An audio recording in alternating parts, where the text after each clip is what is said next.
Chapter 1 The Night of Shadows. The night was cloaked in darkness, thick clouds veiling the moon. A chilling wind whispered through the trees, carrying with it an unsettling sense of foreboding. In the small village of Ashwat, nestled between ancient hills and dense forests, fear had taken root. Unknown to the villagers, a dark, shadowy figure moved silently through the forest. Its glowing eyes pierced the mist, radiating an eerie, sinister light. Arjun, a young boy of 10, sat by the flickering light of a dying fire in his home. His parents, filled with love and warmth, were oblivious to the danger lurking just beyond their door. They were preparing a modest dinner, oblivious to the horrors creeping closer. His heart pounding as he listened to the distant howls that echoed through the night. Shadows danced along the walls, twisting and turning as if alive. "Don't worry, Arjun," his mother said, glancing at him with a reassuring smile. "It's just the wind. There's nothing to be afraid of." But Arjun felt a chill deeper than the wind. He had heard the stories, the legends of evil spirits that roamed the land, preying on the innocent. As if summoned by his fear, the howls grew louder, morphing into a guttural growl that sent shivers down his spine. Suddenly, the door burst open, slamming against the wall. A dark figure loomed in the doorway, its eyes glowing like embers in the night. Panic surged through Arjun as he realized the creature before him was no mere legend. "Run!" his father shouted, pushing Arjun behind him. "Get to safety." But there was no safety to be found. The creature lunged, its claws tearing through the air. Arjun's world shattered in an instant, his mother's scream echoed in his ears as darkness enveloped him, swallowing everything whole. When he awoke, he was alone. The fire had died, leaving only cold ashes, and the echoes of his parents' laughter had vanished. Chapter 2 The Sage's Whisper. Months passed, and with each sunrise, Arjun honed his resolve. He trained tirelessly in the woods, learning to fend for himself. The whispers of the village elders haunted him, tales of a sage who dwelled deep within the forest, a figure said to possess ancient knowledge of the evil spirits. Determined to confront the darkness, Arjun ventured into the heart of the forest. The trees loomed tall and twisted, their gnarled branches reaching out like skeletal hands. Shadows flitted between the trunks, whispering secrets of the past. After hours of wandering, Arjun stumbled upon a clearing. At its center stood a weathered stone shrine, draped in vines and surrounded by flickering candles. There, amidst the shimmering light, sat a figure cloaked in white, an elderly sage with wise, penetrating eyes. "You seek power," the sage said, his voice a gentle breeze that calmed the storm raging within Arjun. "But power without wisdom is a double-edged sword." Arjun stepped forward, desperation in his eyes. "Please, I need to become strong. I want to avenge my parents and rid this world of evil spirits." The sage studied him carefully. "To hunt the darkness, you must first understand it. The path you seek is perilous, and the spirits you confront will test your spirit and resolve. Teach me," Arjun pleaded, his voice breaking.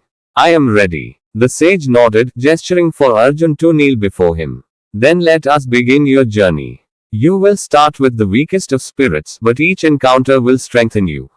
Learn from each battle, for in understanding your enemies, you will find the strength to face the strongest." With the sage's guidance, Arjun began his training, delving into ancient rituals and combat techniques. The next days were a blur of lessons and challenges as he honed his skills, gaining knowledge of the spirits that plagued the world. Chapter 3 First Encounter. As the days turned into weeks, Arjun grew stronger. He felt the weight of his parents' memory propelling him forward, igniting a fire within his soul. When the sage deemed him ready, he sent Arjun on his first mission to confront a weak spirit that haunted the nearby ruins.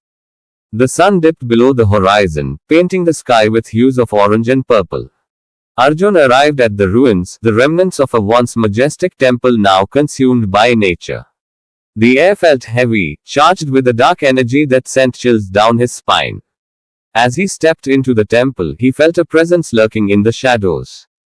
Suddenly, a wailing spirit emerged, a twisted figure with hollow eyes and a mouth that opened wide in a silent scream. Fear gripped Arjun's heart, but he remembered the sage's teachings. He steadied his breath, recalling the rituals he had practiced. "I will not be afraid," he whispered to himself. Channeling the energy within, Arjun confronted the spirit. I am here to end your suffering and protect the living from your wrath. The spirit lunged at him, a wail echoing through the temple. Arjun dodged, summoning the strength he had gained from the sage. He invoked a protective barrier, using the knowledge of light to push back the dark energy. As the spirit writhed, Arjun felt a surge of power coursing through him. Begone, evil spirit, he shouted, channeling his energy into a blinding light that engulfed the spirit. With a final wail, the spirit dissolved into the air, leaving behind a soft glow. Exhausted but victorious, Arjun stood amidst the ruins, feeling the weight of his first conquest. But as the last glimmer of the spirit's energy faded into the night, a strange silence settled in, not the peaceful kind, but one that felt like a held breath. The temple remained still, yet Arjun could sense something else. The spirit was gone, but something lingered. A whisper of pain, a scar on the place itself. He knelt down and placed his palm on the stone floor. It was cold, almost unnaturally so. A faint imprint remained in the air, like a memory refusing to leave. Is this what it means to cleanse a spirit? He wondered aloud. To defeat it, and still feel what it left behind. The sage had told him that every spirit left echoes. Some faded quickly, like dew at sunrise. Others clung for years, stubborn as sorrow. Arjun could feel that now. The fight was over, but the burden wasn't gone. It had simply shifted. As he stepped out of the ruins, moonlight greeted him gently. The path home felt longer than before, each step weighed down with the reality of what he had done. He had faced fear, yes. But it had felt real, human. Was that spirit always a monster? Or did something make it one? The question haunted him even more than the spirit's final wail. When he returned to the sage's dwelling, it was near midnight. The air was crisp, and the old man sat beneath the banyan tree as if he had never moved. You return not only tired, the sage said without looking up, but changed. Arjun sank to the ground beside him. It felt wrong to destroy it, even though I had to. You didn't destroy it, the sage replied. You freed it. I still felt its sadness. Then you are listening, the sage said. Good. Many see only the threat. Few take the time to see the pain beneath. Arjun looked at his hands, the faint glow of his energy now gone. I'm not sure I'm ready for more. You are ready for what comes next, the sage said gently. And what comes next is not a spirit to fight, but a trial of the self. Arjun turned to him, eyes questioning. There's a forest, the sage continued, that does not welcome the living. Not because it is evil, but because it remembers. It remembers every sorrow ever carried through it. It speaks, not with words, but with echoes of your own heart. The whispering woods, Arjun whispered.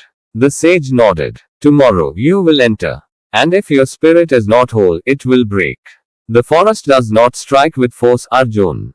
It strikes with truth. Arjun stared into the distance, the silhouette of the forest just visible over the hills. It was darker than the night around it. As if the stars themselves refused to shine above it. I'll go, he said finally, though his voice trembled. I need to know what's inside me. Before I face what's outside. The sage placed a hand on his shoulder, firm and proud. Then rest. For when the woods begin to whisper, there is no silence until you find your truth. That night, sleep did not come easy. And even when it did, Arjun dreamed not of the spirit but of himself, standing in the forest, surrounded by voices that sounded just like his own. Chapter 4, Whispering Woods. The morning came with a gray, overcast sky. No birds sung. The world seemed hushed, as if it, too, was holding its breath. Arjun stood at the edge of the whispering woods. The trees stretched high above him, ancient and gnarled, their branches like clawed hands reaching toward the sky. The forest was a living thing, dense, brooding, and silent. Only slivers of light pierced the heavy canopy, and the air smelled of damp earth, moss, and memory. He clutched the charm the sage had given him, fingers brushing the runes etched into the paper. His heart thudded in his chest, not from fear of a spirit he could see, but from the shadows he would face within himself. The sage's words echoed in his mind. The forest remembers. It listens. It speaks not in words but in what you carry. He took a step forward. The world changed. It was as if the forest inhaled him, swallowing the sound of his footfall. The sunlight faded into a murky twilight. The trees grew closer, their trunks leaning inward as if conspiring to keep secrets. Time slowed. Even his breath felt heavier. And then it began, the whispers. At first, they were faint, like wind rustling through dry leaves.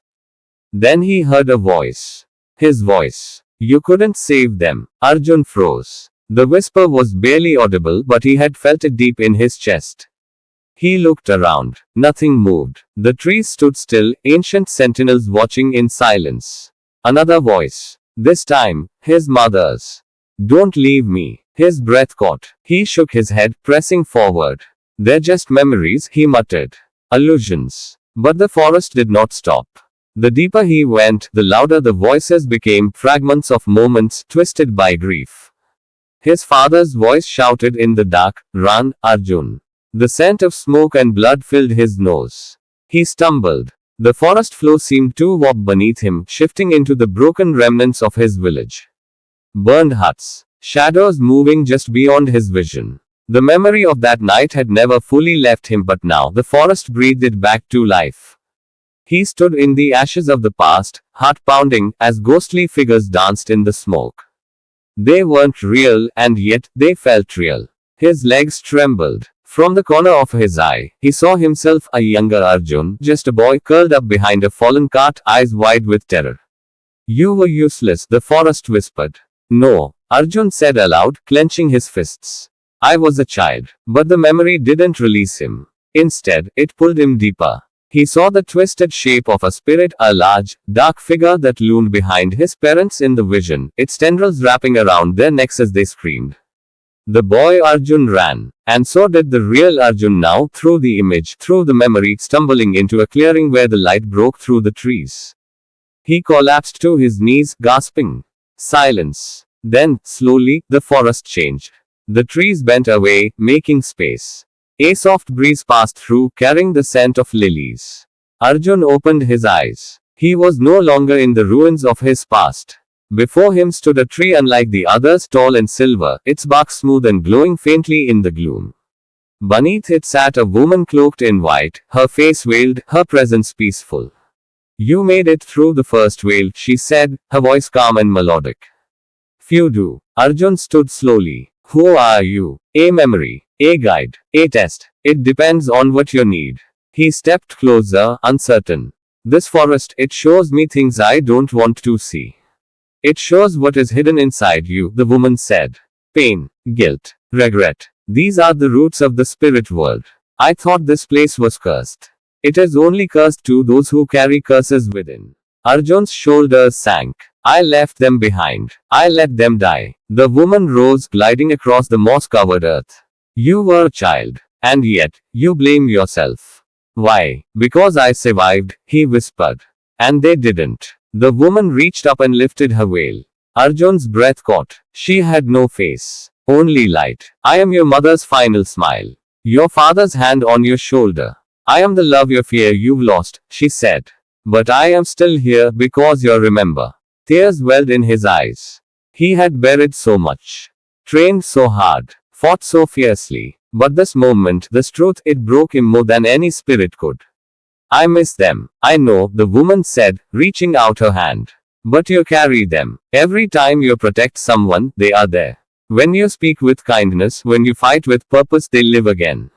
He stepped into her embrace, the warmth of the light seeping into his bones. Then, as quickly as she appeared, she faded.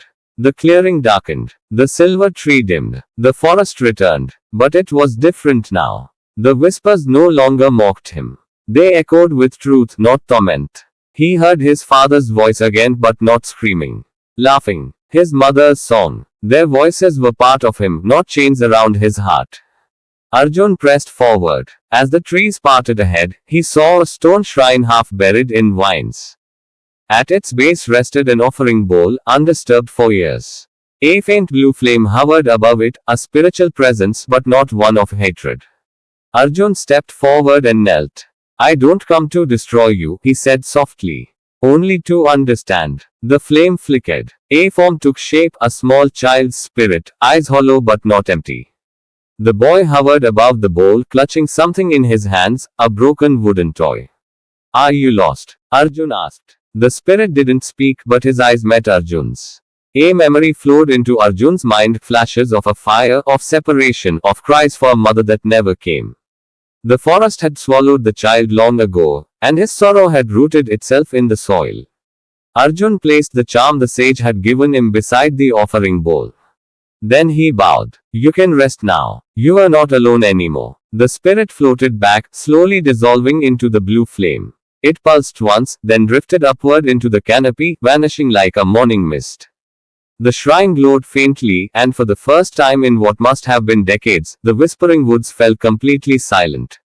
Arjun exhaled. He had passed. Not by fighting, not by wielding power, but by listening to the forest, to the pain, to himself. As he turned to leave, the trees no longer felt threatening. They stood tall and solemn, guardians of stories long buried.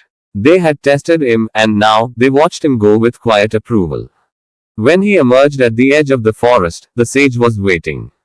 Arjun approached, his face streaked with dirt and tears, his eyes clearer than they had been in years. You heard them, the sage said. I did. And did you hear yourself? Arjun nodded. And I finally listened. The sage smiled. Then your next trial begins. Arjun blinked. There's more. Always, the sage said. But first come, rest. For now, you have earned it. As they walked away from the forest, Arjun looked back one last time. The wind stirred the leaves gently, whispering not warnings, but peace. And in his heart, he no longer walked alone. Chapter 5, The Mark of Shadows. The days that followed Arjun's return from the whispering woods passed in stillness. The sage allowed him to rest, though rest, for Arjun, was no longer about sleep. It was reflection, silence. Watching the world breathe. He sat by the river some mornings, watching sunlight shimmer across the water. Other days, he trained in solitude, perfecting the rituals of light, the stances of the spirit wardens, and the meditative chants that cleansed the soul. But something inside him had shifted, subtle, yet permanent. He had walked through sorrow and returned intact. But peace, he would soon learn, never lingered long. One afternoon, the sage summoned him beneath the banyan tree. There is a village west of here, the sage began, his expression grim. Varnaka. It lies in the shadow of the hills, quiet, prosperous. Or it was, until last night. Arjun's gaze sharpened. Another haunting. No, the sage said. Worse. He unfolded a piece of parchment, a crude sketch of a symbol scotched into a tree, a spiral wrapped in broken lines, the center marked with a sharp black slash. Something about it made Arjun's skin crawl. I've never seen that before, he said. You wouldn't have. That mark belongs to the Order of the Hollow Whale. Spirit summoners. Twisted souls who trap the dead for power. Arjun frowned. I thought such practices were forbidden. They are, the sage said, eyes narrowing. But not forgotten. He handed Arjun a pouch of salt, a vial of blessed oil, and a talisman etched in gold. Go. Find the source. If the villagers are alive, protect them. If they are not, burn the mark, and pray their souls remain untouched. Arjun nodded. I'll leave before sunset. The journey to Varnaka took hours, and the deeper Arjun traveled into the hills, the more the air changed, thickening, growing colder despite the sun overhead. Trees bent away from the path as if recoiling from something foul. He passed a stream where the fish floated lifeless, their eyes clouded white. By the time he reached the outskirts of the village, darkness had begun to settle. Varnaka was silent. Not the kind of silence Arjun had felt in the whispering woods, this one was sharp, unnatural, like a blade pressed to the throat of the earth. No wind, no crickets, just the faint scent of ash and iron. He entered cautiously, eyes alert. Doors hung open, lamps flickered, not a single soul in sight. Then he saw it. A circle scotched into the village square, symbols etched around its edge in blood. At its center lay a body, eyes open, mouth frozen in a scream. His spirit hadn't passed on. It had been stolen. Arjun clenched his fists. The hollow whale was not summoning spirits. They were harvesting them. He moved quickly through the homes, checking for survivors. One by one, he found none, only more bodies, all marked the same way. Their spirits trapped, their energy sapped, feeding something darker. Then, from the corner of his eye, movement. A blur of shadow slipped between two buildings. Arjun drew his blade and followed. He turned a corner and stopped. A child stood before him. A girl, no older than 10, barefoot and trembling. Her eyes glowed faintly violet. "Help me," she whispered, voice strained. Arjun stepped forward. "Are you alone?" She shook her head and pointed behind him. Too late. A bolt of dark energy slammed into his back, sending him sprawling into the dirt. He rolled, gasping, and saw a figure in a long, black cloak standing at the far end of the alley, face hidden beneath a silver mask. In one hand, the figure held a staff etched with bones, in the other, a small crystal pulsing with trapped souls. "Another warden," the figure said, voice distorted. "The sage still sends children to fight his wars." Arjun gritted his teeth and rose. "And the hollow veil still hides behind shadows." The girl's form flickered and vanished. "An illusion." The figure stepped forward. "This village fed us well. But we need more, stronger spirits. Ones like yours." Arjun raised the talisman and chanted under his breath. Light erupted around him, pushing the dark back. The figure hissed and retreated behind a veil of smoke. Arjun lunged forward, blade cutting through the mist, but the figure was gone, leaving only the crystal behind, cracked and leaking faint wisps of energy. He caught it carefully. Inside, one of the spirits stirred. "Please," it whispered. Arjun crushed the crystal with the hilt of his blade. A pulse of warmth surged through the air as the soul was released, fading upward like a rising flame. By the time he returned to the square, the village was still empty, but the curse had lifted slightly. The sky seemed lighter. The symbols on the ground no longer bled. But this was no victory. This was a warning. That night, Arjun lit a pyre in the center of Varnaka. One by one, he laid the bodies to rest, chanting the rites the sage had taught him. He didn't know their names. But he would honor their end. As the flames rose, the crystal fragments at his side glowed faintly, remnants of stolen souls. The hollow veil was no myth. And it was growing bolder. When he returned to the sage the next day, his face was hard. "There's more of them," he said. "They're not just summoning spirits. They're feeding on them." The sage studied him carefully. "Then the old war is waking." "What war?" The sage's expression darkened. "One I prayed you'd never have to see." Chapter 6: The Shadow's Root. The sage sat in silence for a long time after Arjun's return. Only the sound of wind rustling the temple flags and the distant cry of a hawk filled the air. Arjun stood still, the cracked crystal pieces from Varnaka resting in his palm. At last, the sage spoke. "Come with me." He turned and led Arjun deep into the temple's lower chambers, a place Arjun had never entered before. The air grew colder. The stone corridors narrowed. Strange symbols lined the walls, worn by age and hidden from the sun. At the end of a spiral stairway, they entered a circular chamber lit by torches and lined with scrolls and artifacts. "This," the sage said, gesturing to a large mural at the far wall, "is where your story truly begins." The mural showed two figures standing on opposite sides of a burning forest. One held a staff of light. The other, a curved blade cloaked in shadow. Between them, spirits rose from the earth, some screaming, others ascending in peace. "There was a time," the sage continued, "when spirit walkers walked openly among mortals. Some guided lost souls. Others bound them for power. From this divide, the hollow veil was born." He placed a hand on the mural. "I fought in that war, Arjun. I was younger, proud. Thought we could end their corruption with fire and force. But they vanished, hidden in shadow, their leaders buried beneath false names." Arjun's voice was quiet. "And now they're back." The sage nodded. "Bolder, stronger. They waited for the right kindling. Fear, greed, desperation. They sow it like seeds, feeding on the dead. Varnaka was only the beginning." Arjun stepped closer. "Why me? Why train me for this?" "Because your soul burns differently. You don't just wield light, Arjun. You understand what it means to suffer and survive. That balance, the will to protect without hatred, is what they fear." The sage picked up a box carved from obsidian and handed it to Arjun. It pulsed softly in Arjun's hand, warm and alive. It's called the Eye of Spiritum. It reveals what lies hidden in the spirit realm. With it, you can find their sanctuary, the root of the veil. Arjun felt the weight of it. Where is it? The sage's eyes darkened. Beneath the ruins of Mir Saran, a fortress built before memory, buried in the hollow valley. Arjun knew the name. Mir Saran had once been the center of spiritual learning, before it was consumed by plague and silence. No one dared go there now. I'll go, Arjun said without hesitation. The sage gripped his shoulder. If you do, know this, you won't just face spirits. You'll face the architects of the veil. They twist memories, wear the faces of the dead, speak with voices that wound deeper than blades. You must anchor yourself. Arjun nodded, more firmly than before. I have anchors. I have my parents. I have your teachings. And you have something more, the sage said, handing him a final scroll. The last rite. One I have never taught you until now. The journey to Mir Saran took 2 days through the jagged cliffs of the hollow valley.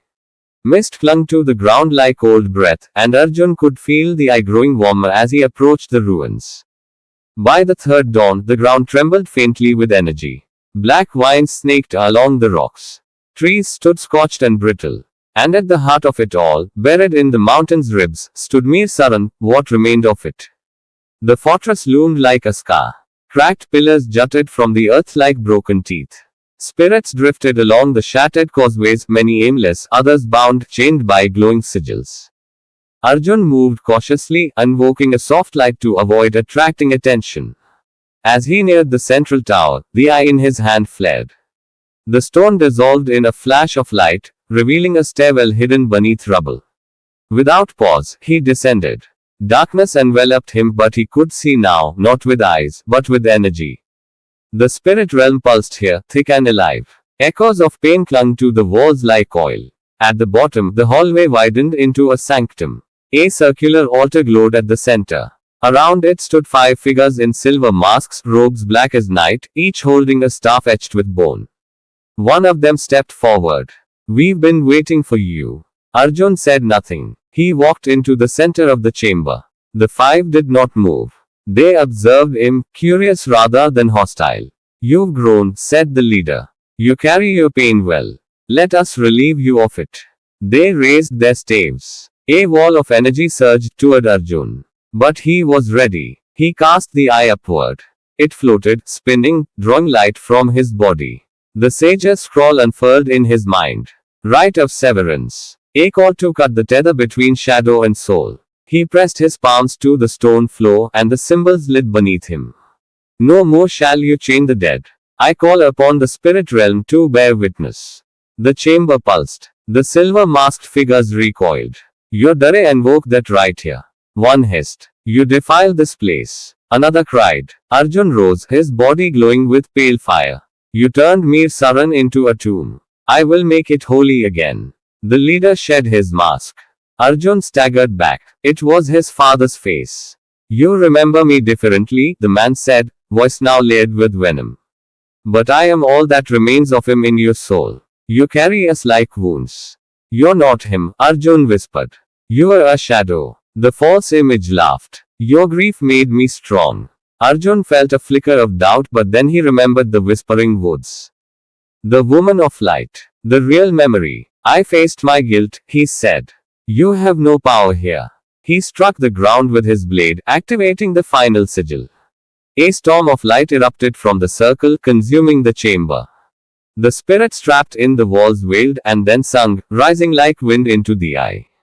The masked figures screamed as their forms shattered one by one. Only the leader remained, flickering, changing, taking on faces Arjun knew, his mother, the sage, himself. I am everything you fear, the voice cried.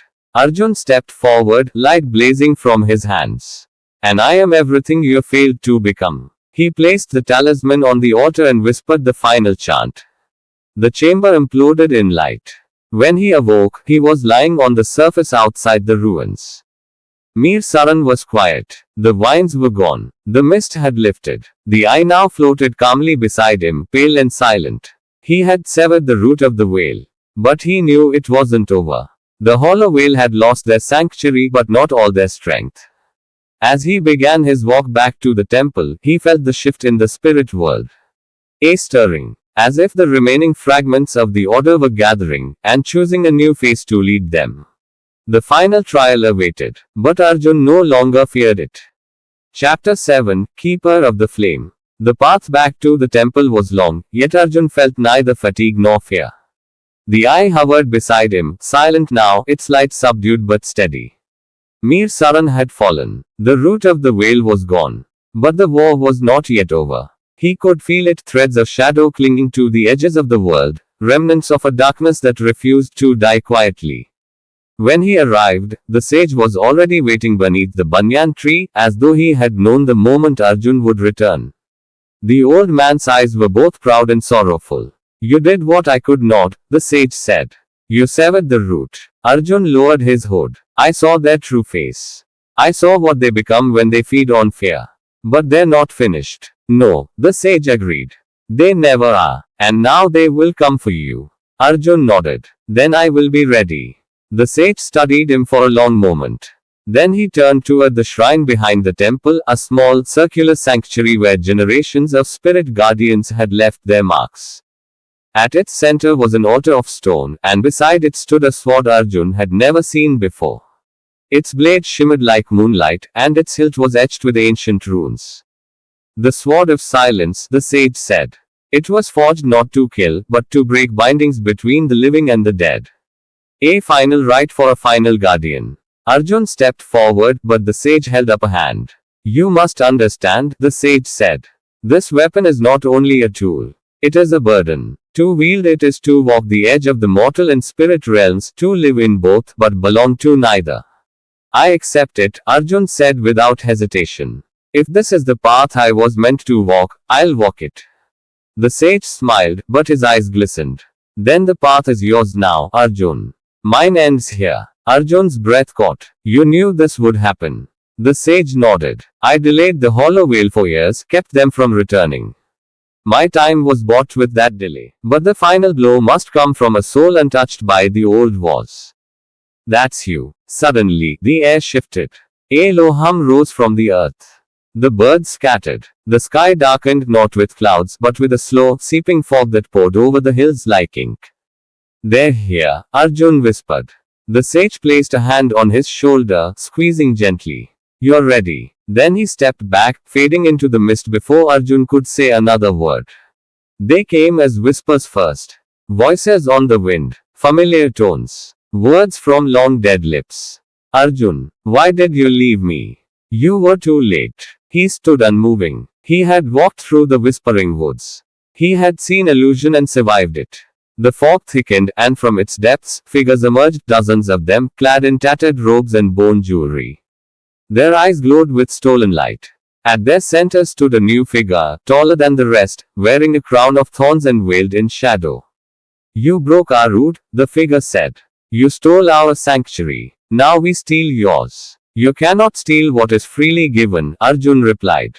The figure stepped forward, and the mist parted to reveal her face. It was the woman from the whispering woods. But now her expression was twisted, her beauty turned to mockery. I gave you your truth, she hissed. And still you deny me. You are not her, Arjun said, raising the sword of silence. She gave me strength. You gave only fear. The ground split open. Spirits erupted from the earth, shrieking, bound in chains. The hollow whale raised their staffs, channeling energy into a vortex above them, a swirling storm of darkness and corrupted souls. Arjun closed his eyes. And then, he listened. Not to the noise. Not to the screams. But to the stillness beneath them. There, in the heart of silence, he heard the real voices, the ones that mattered. His mother's laugh. His father's calm voice guiding him through a ritual. The sage's soft encouragement when he failed to summon light the first time. He opened his eyes. The sword of silence blazed with white fire. Arjun ran into the heart of the storm. The battle was not a battle, it was a reckoning. He moved between the corrupted and the chained, striking not to kill, but to free. With every swing of the sword, a spirit broke loose from its bondage and soared into the sky. Some wept. Some bowed. All vanished into peace. The hollow whale screamed, their magic unraveling with every release.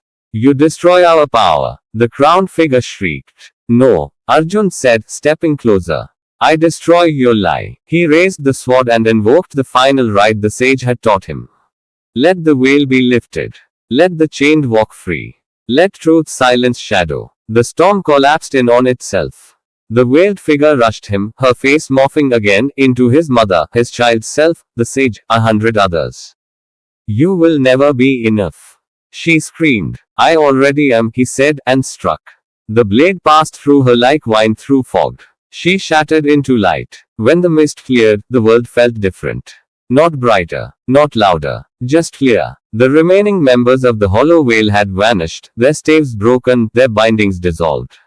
The spirits they had held were free. The ruins of the temple glowed gently under the fading moonlight. Arjun stood alone in the clearing, the sword of silence humming faintly in his hand. He looked up at the sky and smiled softly. It's done. A quiet wind rustled the trees. And then he heard it, a voice in the wind, soft and knowing. You are the keeper now. The sage. Or perhaps just the echo of him. Either way, Arjun understood. Weeks passed. The temple became a place of peace again. The spirits that passed through no longer clung in fear, they passed gently, like birds migrating across the seasons. Pilgrims came, drawn not by force but by something in the air. Stories spread of a guardian who had walked through shadow and returned bearing light. Arjun never claimed a title. But they called him Flame Bearer. Soulwarden. The one who listened. He did not rebuild the order. He did not raise armies. Instead, he taught. To those who sought truth, he offered knowledge. To those who had lost, he offered peace. And to the spirits who still wandered, he offered light and release. The sword of silence rested in the shrine, untouched, glowing faintly. Arjun often sat beneath the banyan tree. Some days, he spoke aloud to the wind. Other days, he simply listened. Because he knew now, the world was not saved by slaying evil. It was saved by healing what was broken. And remembering what mattered. The end.